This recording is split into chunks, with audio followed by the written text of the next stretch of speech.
എന്നുള്ളത്. സാറ്റിസ്ഫാക്ഷന്റെ അല്ല, ഈ പറയുന്നത് ട്രാൻസ്ജെൻഡേഴ്സ് ആയതുകൊണ്ട് അവരോട് എന്തും ചെയ്യാം. അത് കാരണം പറയുന്ന ഇതാണല്ലോ, ഞാൻ ഹാപ്പി ആയില്ല എന്നായിരിക്കും കാരണം പറയുക, അല്ലെങ്കിൽ വേറെ എന്തെങ്കിലും കാരണം പറയും, നിങ്ങൾ ട്രാൻസ് അല്ലേ, നിങ്ങൾക്ക് ഇങ്ങനെയല്ലേ ഫിസിക്കൽ കണ്ടീഷൻ, അതുകൊണ്ട് തരുന്നില്ല എന്ന രീതിയിൽ പറഞ്ഞേക്കാം. അപ്പം അതാ പറഞ്ഞത്, നമ്മൾ പോകുമ്പോൾ ഒരു ഇതൊക്കെ പറഞ്ഞിട്ടായിരിക്കും അവർ മിക്കപ്പോഴും പറയുന്ന ഒരു കാര്യമാണ് ഞാൻ കേട്ടിട്ടുള്ളത്, ഈ സാറ്റിസ്ഫൈഡ് ആകുന്നില്ല എന്നുള്ളത്. അപ്പൊ എനിക്ക് തോന്നുന്നില്ല കേട്ടോ അങ്ങനത്തെ ആരെക്കാളും ഒക്കെ തന്നെ ഈ പറഞ്ഞ എല്ലാരെ പോലും കഴിവുള്ള എല്ലാവരെ പോലും പറ്റുന്ന ആൾക്കാർ. ശാസ്ത്രം പറയുന്നത് മറ്റാരെക്കാളും സാറ്റിസ്ഫൈ ചെയ്യാൻ പറ്റിയിട്ടുണ്ട്. അത് എനിക്ക് ശാസ്ത്രീയമായി എനിക്കറിയില്ല കേട്ടോ, ആയിരിക്കാം.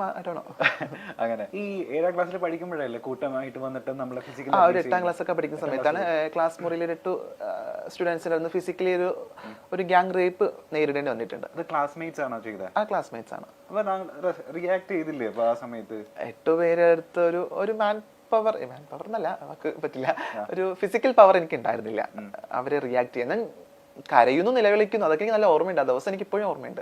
എൻ്റെ ബാഗൊക്കെ ഇങ്ങനെ തറയിൽ നിന്ന് വീഴുന്നതും എൻ്റെ ഡ്രസ്സ് ഇങ്ങനെ ഊരുന്നതൊക്കെ എനിക്ക് നല്ല ഓർമ്മയുണ്ട് ആ ദിവസം. ഞാൻ ഒരിടത്തും ആ വിദ്യാർത്ഥികളുടെ പേരൊന്നും പറയാൻ ഒരിക്കലും ആഗ്രഹിക്കുന്നില്ല. തെറ്റുകൾ ചെയ്യപ്പെട്ടിട്ടുണ്ട്, തിരുത്തപ്പെടുക തന്നെ ചെയ്യും എന്നാണ് ഞാൻ വിശ്വസിക്കുന്നത്. ക്ഷമയൊക്കെ ചോദിച്ചിട്ടുണ്ട് അതിന് ശേഷം, മീൻസ് ഇപ്പം എന്നില്ല, റീസെന്റ് അതൊക്കെ ക്ഷമ ചോദിച്ചിട്ടുണ്ട് ആൾക്കാർ. എങ്കിലും മറക്കാൻ പറ്റാത്തൊരു ദിവസം തന്നെയായിരുന്നു അതെന്നുള്ളതാണ്. ഇപ്പൊ ടീച്ചേഴ്സിന്റെ അടുത്ത് ചെന്ന് ഈ ഞാൻ അതിന് മുൻപ് തന്നെ ടീച്ചേഴ്സിന്റെ അടുത്ത് പല കാര്യങ്ങളും പറഞ്ഞപ്പോൾ എനിക്ക് പോസിറ്റീവ് സാധനം കിട്ടാത്തതുകൊണ്ട് തന്നെ ഞാൻ പറഞ്ഞിട്ടില്ല എന്നുള്ളതാണ്. ഈ ഇൻസിഡന്റിനെ പറ്റി പറഞ്ഞിട്ടില്ല. വീട്ടിലും പറഞ്ഞിട്ടില്ല. ഞാനൊരു 2 ആഴ്ചയോളം ഞാൻ ട്രോമയിലായിരുന്നു. ട്രോമ കാണിക്കാൻ പറ്റില്ലല്ലോ നമുക്ക് ഒരിക്കലും. അത് ഈ പറയുന്ന ഒരു 13-14 വയസ്സിലല്ലേ സംഭവിക്കുന്നത്. ഇപ്പൊ സ്കൂളിലൊക്കെ പോയിട്ട് അല്ലെങ്കിൽ ഒരു വേദികളിലൊക്കെ പോയിട്ട് പ്രസംഗിക്കുന്ന ആളല്ലേ, അപ്പം പറയാറുണ്ടോ അതായത് ടീച്ചേഴ്സിന്റെ ഈ?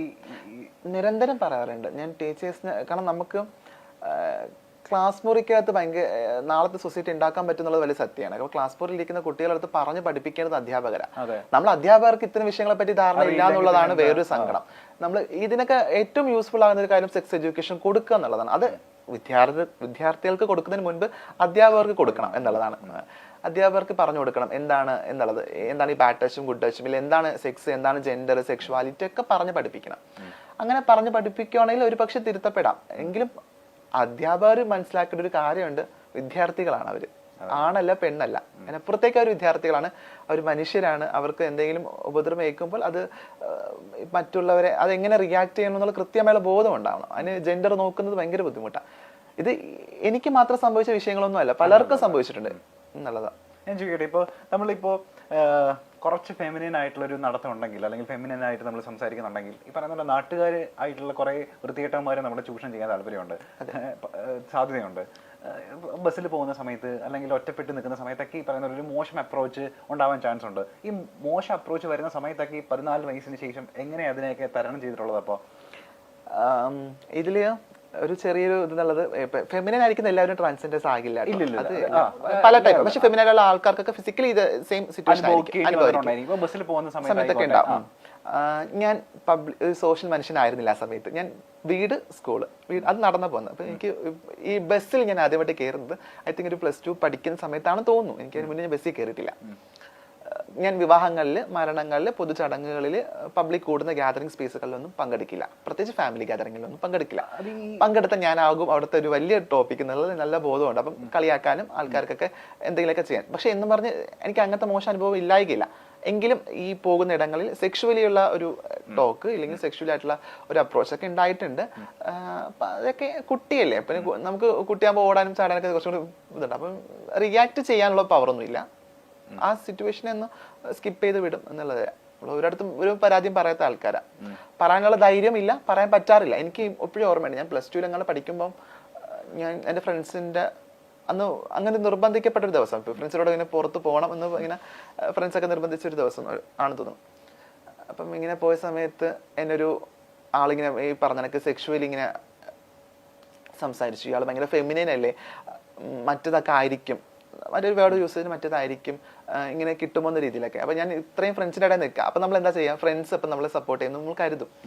അവിടെ അതല്ല സംഭവിച്ചത് എന്നുള്ളതാണ്. ആ ഫ്രണ്ട്സ് തിരിച്ച് അതെ, അതൊരു ഇങ്ങനെയൊക്കെ ഉണ്ടാകുക എന്നുള്ളത് നമ്മൾ സ്വയം നമ്മൾ ചിന്തിക്കുമ്പോൾ നമുക്ക് ഒട്ടും പറ്റില്ല അങ്ങനത്തെ സിറ്റുവേഷനൊക്കെ എങ്ങനെ ടോളറേറ്റ് ചെയ്യുന്നുള്ളത്. അതൊക്കെ ടോളറേറ്റ് ചെയ്യേണ്ടി വന്നു എന്നുള്ളതാണ്. ഈ നേരം കടന്നു പോകും എന്നുള്ളതായിരുന്നു. ഈ ട്രാൻസ്ജെൻഡർ ആവാൻ പോയതിനു ശേഷമുള്ള ഒരു ജീവിതം ഉണ്ടല്ലോ, അതായത് ഈ മമ്മിയുടെ കൂടെയാണ് അപ്പൊ താമസിച്ചതൊക്കെ, സർവൈവ് ചെയ്തതൊക്കെ അവിടെ നിന്നിട്ട് തന്നെയാണ്. അപ്പൊ എത്ര കാലം അവരുടെ കൂടെ താമസിച്ചു? ഞാനൊരു 1.5 years അവരുടെ കൂടെ ആയിരുന്നു. എനിക്ക് പിന്നെ ഒരു ലിവിംഗ് ടു ദ റിലേഷൻ ഉണ്ടായിരുന്നു, ഒരു പാർട്ട്ണർ ഉണ്ടായിരുന്നു. ഒരു പാർട്ട്ണറോടൊപ്പം ഒരു 2-2.5 വർഷം ജീവിച്ചു. നിലവിൽ ഐ എം സിംഗിൾ. ഞാൻ ഒറ്റയ്ക്ക് ഇൻഡിപെൻഡന്റ് ആയിട്ട് ജീവിക്കുന്നു. ഇപ്പം എനിക്കൊരു ഫാമിലിയൊക്കെ ഉണ്ട്, ചൂസിങ് ഫാമിലിയൊക്കെ ഉണ്ട്. എനിക്കിപ്പോൾ ഞാനൊരു ഫ്രണ്ട് സർക്കിളിനകത്ത് ജീവിക്കും, ഭയങ്കര കംഫർട്ടബിളാ. ഈ ഫ്രണ്ട് സർക്കിളിന്റെ കാര്യം പറയുമ്പോഴേ എപ്പോഴൊക്കെ കണ്ടിട്ടുണ്ട് അപ്പോഴൊക്കെ നമ്മളുടെ കൂടെ ഒരാളുണ്ടായിരിക്കും. ശ്രുതി സിത്താരയായിട്ടപ്പോ ഇത്രയും സൗഹൃദം വരുന്നത്?